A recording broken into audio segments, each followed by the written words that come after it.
This is your host, Rashad Woods. Today I have a very special guest who's really dived into a very helpful level of work when it comes to helping women heal from traumatic experiences. And she shared her own experiences in her new book, My Inner Heroine. Kerry Blaser, ladies and gentlemen. Thank you for having me. I appreciate the opportunity. Yeah, I got to tell you, you have a compelling story because, you really have picked yourself up from pretty tough experiences in life. And now you're sharing it with the world while helping people heal. And you've had good people along the way help you get you out of those situations. So please tell us about your background. So I was born in Arizona, California. I was born in Arizona. It doesn't work. Okay. I was born in Arizona in 1970. And then when I was 9 months old, my dad was an engineer. We moved to Europe for a few years for him to work on missiles for the Vietnam War in France and Switzerland. And, wow. And then, we moved to Southern California, about 15 minutes from what is now the Bachelor Mansion. Just so you have an idea of the level of affluence I was raised around. Wow. Yeah. So, yeah. So when I went to kindergarten, I was at kindergarten, elementary school with my parents were still married, but at the end of my kindergarten year, when I was almost 6, they got a divorce. And then soon after that, my mom moved into an apartment building. And then my parents argued constantly. My mom was an alcoholic, my dad a workaholic who probably had other women. I'm not sure. Right. And just based on other life experiences and the men that I attracted into my life. And when I was 12, I got a job. When I was 14, I started working at Hot Dog on a Stick. I saw that. And I met my original hero in the book there in Southern California. So, but I didn't realize that all the men in my book were leading me back to him. So I never went on a date with any of the guys, including my guy from my childhood. And I went on to get an undergraduate and graduate degree in Chinese and religious studies. I met my ex-husband in Tibet in 93. That's really cool, by the way. Yeah, I read that. I was like, that's crazy. Yeah, he's Israeli. Yeah. Even more crazy, right? And so that's how I went to Israel, was because I met him in Tibet, and we had our first kiss at the in a Buddhist monastery at the Mount Everest base camp at 17,500 feet. And actually, that's where I have my favorite travel story. Would you like me to share? Absolutely. That's what we're here for. Okay. So, and I love balance. So there's reverence and there's irreverence. And we need both to understand, we need both. Like, you don't know what tall is till you know what short is, right? Exactly, we need the opposite as the mirror. And, we're all humans. Okay. So I'm just kind of setting the tone. Yeah. And we were 23. We were all young. Okay. So in Tibet at that time, you had to rent a Land Cruiser to get outside of Lhasa, the capital city. If you wanted to go to like the Mount Everest base camp and smaller cities or lakes, you had to rent a Land Cruiser. So I rented a Land Cruiser with 4 Israelis, a German guy, and me. And the German guy, Mark, had lived in America, and Israelis all speak English. Usually they speak English really well. So no problem. And I was the only one that spoke Chinese, and the driver's Tibetan. So he spoke Tibetan and Chinese. So I was the only one that could technically talk to the driver. So we're driving around, and they all love me because I could order them whatever food they wanted. I carry my stomach is bad, just boiled potatoes. And I'd order up the boiled potatoes, and they love me, So they had a woman taking care of them who spoke the right language. That's unbelievable. What are the odds? It was fun. I mean, it was, and then they protected me. It was classic feminine, masculine, if you want to think about it, And so we get the Land Cruiser pulls up there's a Buddhist monastery, right, on the Mount Everest base camp at 17,500 feet. And the monk comes out and he says, "We have wood." And we thought, "You have wood way above the tree line? Like, did you go down, chop the wood, and then you have enough lung capacity to bring it back up?" Because I would climb 1 or 2 stairs. And I'm like, I couldn't breathe. Right? So then Mark and I, the German guy, and I, let's go see the wood. Okay. And we knew that in Tibet, they use yak dung as fuel. They'll take the yak poop, the yak dung, put it on the side of the wall. And when it dries, it falls off the wall. Okay. I know you're seeing where this is going. We're young and irreverent, right? So we go back there, and the monk is telling us, and he's pointing, he says, "Wood." And we look at it, we're like, "That's yak dung." So Mark says, "Shit." And the monk shakes his head and says, "Wood." And I'm like, shaking my head, "No shit." And I'm cracking up, like I'm losing it, right? Because here we are arguing with. So you can imagine the next group of travelers, this is 93 prior to YouTube, right? That comes up and the monk comes out and they're having this spiritual experience. Like, it freaking happened. And the night we were there, because we were only there one night, like the guy that was one of the Israeli guys went out to go to the bathroom and a Tibetan guy was squatting like they do in Asia. And he just started peeing. He started peeing on him because he couldn't see. It was so dark. Like, so bathroom issues. And there's the book, we all poop, right? So there you go. I don't think, in all my trails of life and all the times that I've been on this podcast, I've never heard anything like that. And I probably won't again. And that is one of the funniest things I've ever heard in my entire life. And I'm so glad you love it, because I love humor, and like men especially need humor. Like, you can't come at a man with all kinds of wisdom and talk to him all day long. You got to make your point and let him go about his business. That's where humor comes in. And then also the humor, it activates our solar plexus chakra, our solar plexus, and that's the entry point to our shadow, where our codependencies, our emotional pain, our subconscious resides. So if you help a man kind of unearth that with humor, then, you're in business.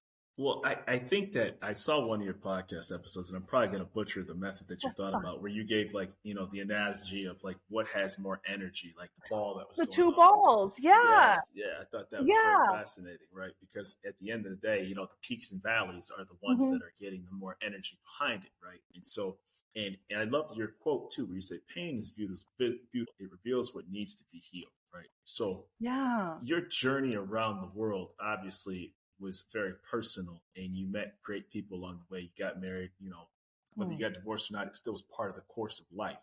Yeah. So how did it come to that? And then how did you navigate pain at one point to get out on the other side to want to help people, and women specifically? Okay. So that's my soul's purpose, right?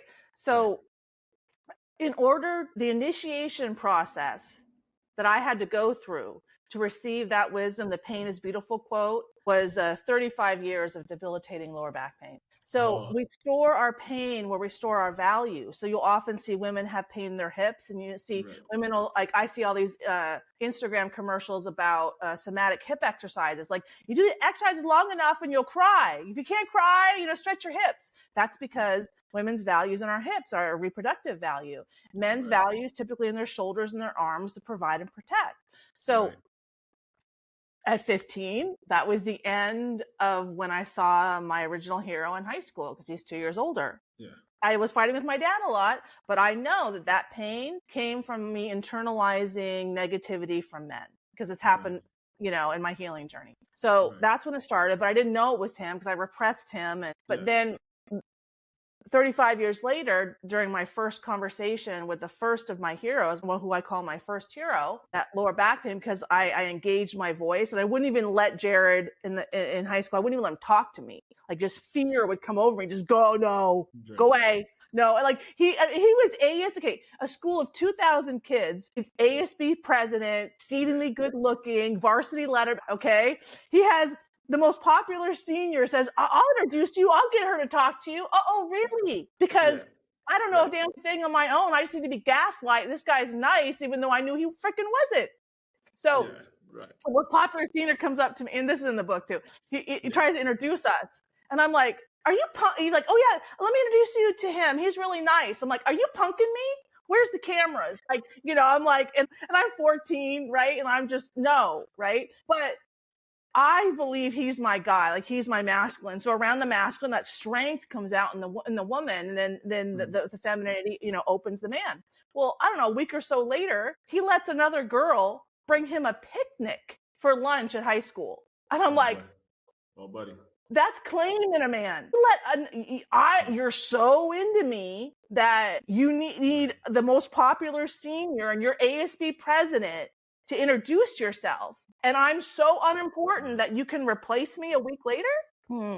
Well, that happened because of my wounds too. Those are his wounds, and that's like emotional, right? You're here one place, you're there one place, you're there. That's the feminine, all right? If he were healthy in his masculinity, then he would be the rock, the stoic one. But I was like in my masculinity, in my no. And because he's in his feminine, he could have easily lashed out physically. Like, it would have been dangerous for us to come together. But so what did I do after the whole picnic incident? Job. So I got a job. You know, and while now I could put those pieces together, this was my soul's plan to like, which I'll get to the 2-ball experiment. But so we're all souls having a human experience. And we know this now because physicists have proven that we all have energy bodies, or souls. And so our energy bodies abide by the laws of physics, because that's how, energy operates, as laws of physics. So this is where the 2-ball experiment, the highs and lows of life, learning to surf the waves of life. And here's the physics experiment proving that. Okay. So you have 2 balls, identical balls, 2 tracks, one slightly downhill and one has hills and valleys. And which ball reaches the finish line first? The one with the peaks and valleys. Right. Why? Because of the momentum, inertia, and propulsion gained from going down and going back up. Now we can use Mount Everest as like the physical, right? If you're going to get to the top, if you want the fantastical experience of being at the top of Mount Everest in the clouds, seeing the whole world from that, extremely rare vantage point, how much work do you have to do to get there? How much self-belief do you have to unearth, and self-confidence and, lung capacity, all of it, right? Well, the other part is how many dead bodies are up there at the same time too, right? There you go, right? Like, you want to get that high, you taking risk. So if we equate enlightenment with the top of Mount Everest, and enlightenment's an emotion. How do we know this? Well, now we know, our energy bodies, they can measure the hertz that we're vibrating at. So shame is like 20 hertz, anger is like 80 hertz, love is about 200 hertz, compassion is about 400 hertz, where enlightenment is 700 hertz and above. Now, if you're going to go from 20 hertz to like 1,000 hertz, your body is going to die. You can't just go too much of an extreme. It's too much of an extreme. So you have to, like, there's learning to surf the waves of life, and you don't start, at the 70-foot wave in Portugal. You start on the 1-foot wave, right? You kind of go in a little, and you don't start climbing mountains by ascending Mount Everest. You start by, like 2 years old, climbing a little hill and falling down and rolling down and figuring it out. Exactly. But this is when you have a healthy parent who has a secure attachment to self, a secure attachment to their soul, then they can model and guide the children through learning to surf the waves of life. But if the parents have never learned to surf and they just keep trying to stay on top of the waves because they, but really they're in the valley of darkness, they don't know how to get out, then they model out to their kids, and then there's how mental illness is passed down. Then they can't even help you. They can't help me. But all of that is necessary, that valley of darkness. Because if you want to get to the top of Mount Everest, right, or enlightenment, how deep of a valley of darkness do you have to be able to go into to get the amount, to get that high? Right. So that's where the pain is necessary to experience the enlightenment. It's funny because, so I have a black belt in karate, right? And I've taken various different martial arts too. And the analogy that you said of not climbing the mountain, I mean, people see people with a black belt or in any style or art. It's like, that may take somebody 10 years, right? And so people have a tendency to only see the final result of something and say, congratulations to you. Like, that was a long, lonely road. Or you may be frustrated. You can get down on yourself. You see people get promoted and you didn't at the same time, but it wasn't your time. And so that's when ultimately the real you starts to come out, is when you actually don't get what you want. Or you could suffer an injury, you could have to take time off because life happens. And to your point, you better be able to navigate the highs and lows, because when you get that black belt, or when you climb that Everest, all of that bad feeling went away. Like everything that happened before that, you're just like, it doesn't matter anymore. You know what I mean? Like, I know it sounds like a bad thing, but when I got mine, I felt like kind of like Thanos at the end of the Avengers. Like I slayed the world, right? Like I just was like, everything else doesn't matter, right? So then it's just gravy on top. So can I follow before you, next question, can I mention something? The comparison thing. Oh my gosh, it's so important to remember that we're all on our own trajectory. So, and look at me. I've helped men like Andrew Tate, Fire Academy instructors. They get back to my guy from high school who's former FBI assistant special. Like, the men have money. I've never been paid, and I've experienced enlightenment several times.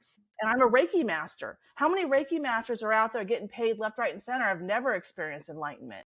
And here I am, Reiki Master, Karuna Reiki Master, enlightenment more than 10 times, help, and I haven't been like paid yet. That's crazy. I could spend all my time being pissed off on that, or I could say, look, my soul has a plan because I need to be Carrie ready. Carrie ready is different than other people ready.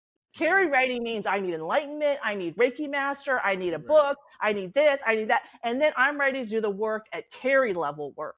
Right. You see what I'm saying? Absolutely. So this is where it doesn't behoove us to say well, I was in therapy for 6 months and you've been there for 6 months, but you haven't made any progress. Well, but stop. It's about the relative. No. And you can't do the mirror comparison, right? Because everybody's body and everybody's, makeup is different. Yes. Let's talk about your book real quick. Yeah.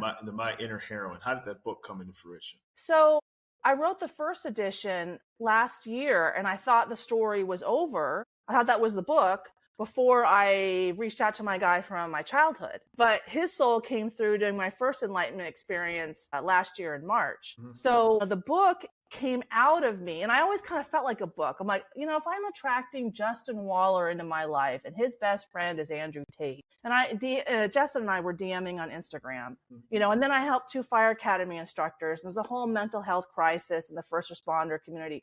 It's like, okay, I need to write about this. It just started coming out of me. So with the second firefighter, he's a retired fire captain. And so based on our challenges, I wrote some feedback to the dean of public safety, because that's his boss's boss at the local community college, the fire academy. And I said, potential dereliction of duty feedback for 2 fire academy instructors and your cadet program.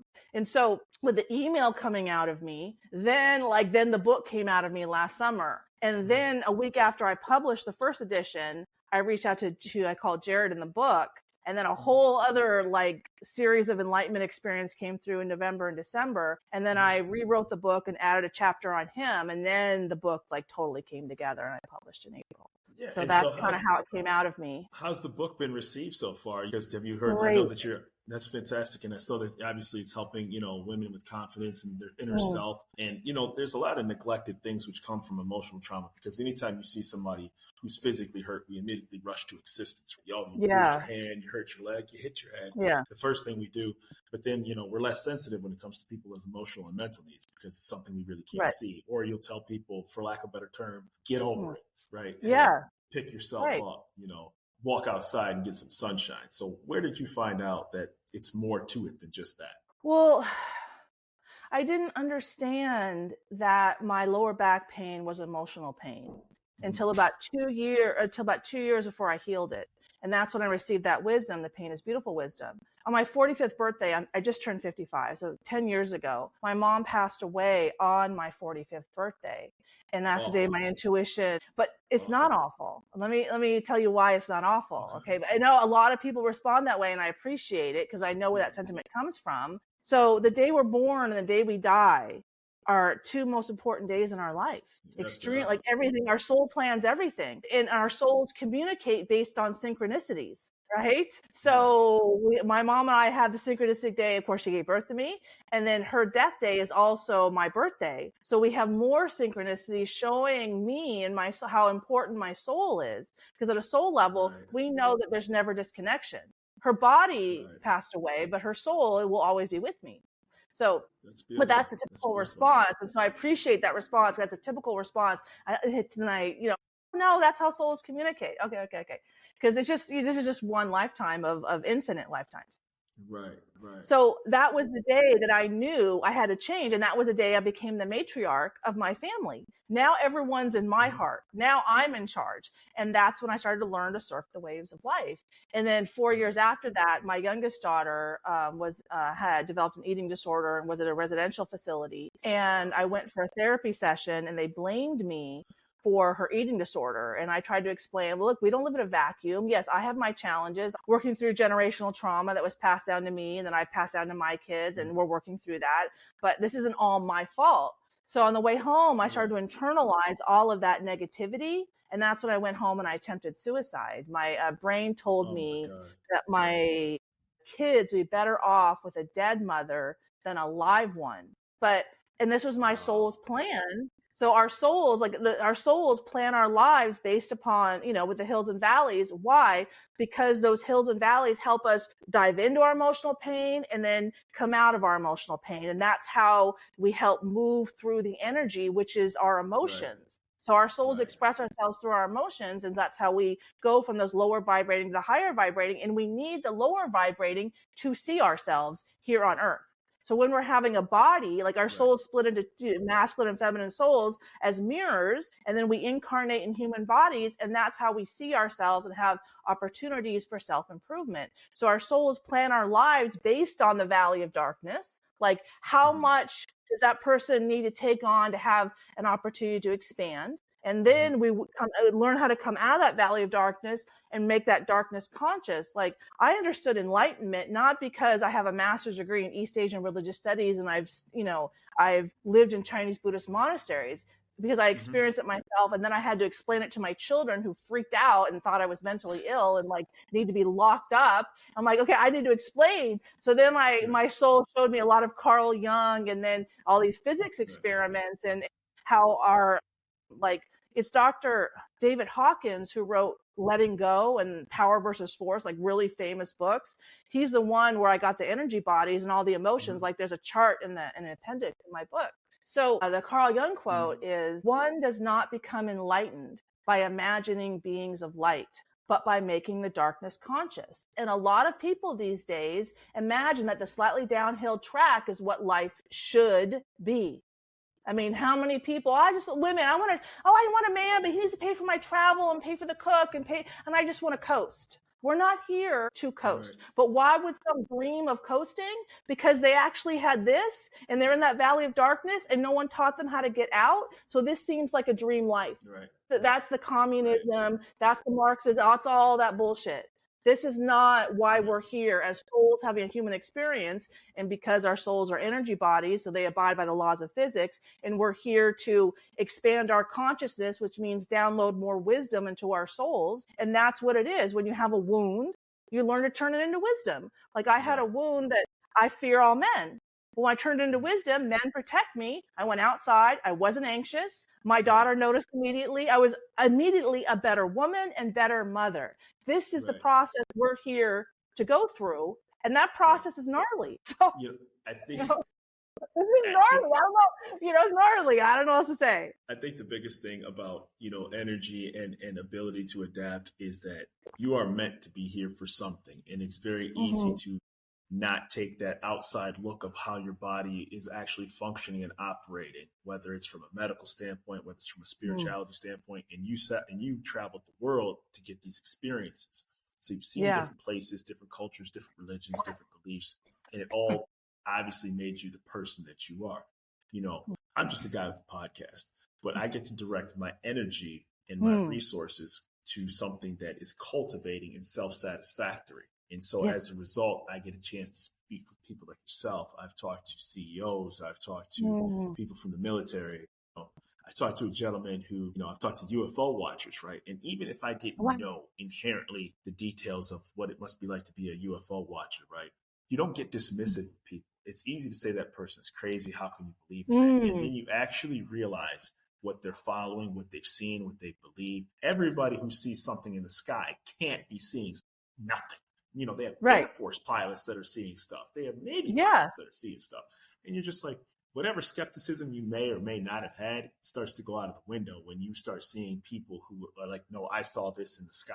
And then you realize that the world you live in is much bigger than just your respective area around you. Yeah. I mean, the reason I think the aliens aren't here. Oh, sorry. The reason I think that we don't see aliens, why can't I have lunch with an alien? I've asked that question. I've had, Instagram posts. Why can't I?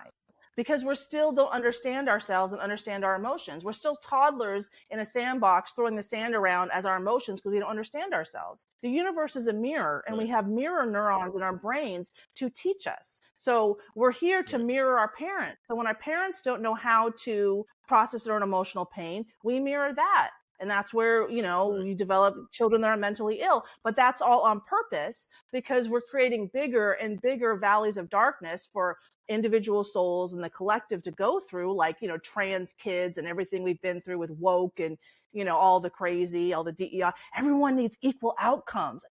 We're not here for equal outcomes. Your soul is a different place than my soul.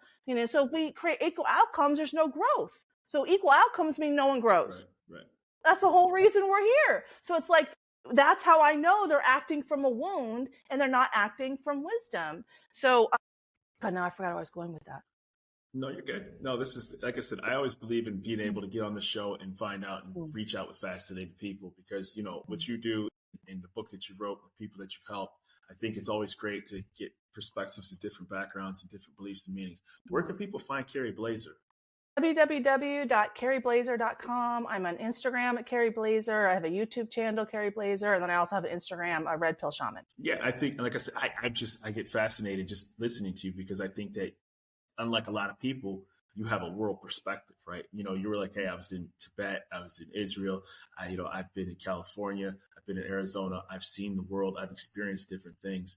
And sometimes our perspectives are sometimes shaped only by the people that are around us in the same place we drive past every single day. So it's important to get a world perspective and view in order to reach your highest level of growth. So I really appreciate those insights that you've given. Thank you. I appreciate the opportunity to share. It's awesome. Kerry, I'm looking forward to a follow-up conversation about some of the things we've talked about on here because I want to know more about Tibet. I really do. Yeah, have me on anytime. Reach out. Talk to you soon. Thank you for being on the T.R.O.N. podcast. Bye. Thank you. That was fun.